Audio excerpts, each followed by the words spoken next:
রিঙ্কু আক্তার নামে এক বোন প্রশ্ন করেছেন, মোহতারাম আমি জানতে চাচ্ছি ফুল ছিঁড়তে দেখলে কি হয়, দয়া করে জানাবেন।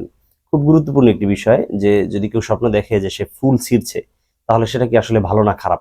দেখুন, ফুল দেখার মৌলিক ব্যাখ্যা কিন্তু ভালো, অর্থাৎ তার জীবনে সুখ শান্তি পাওয়ার আলামত। ঠিক তেমনি ভাবে যদি কেউ ফুল ছিঁড়তে দেখে, ফুল তুলতে দেখে, তাহলে এর দ্বারা বোঝা যায় সে অতি দ্রুত তার জীবনে অনাবিল সুখ শান্তি বয়ে আনার যে পদ্ধতিগুলো আছে সেগুলো সে অবলম্বন করবে।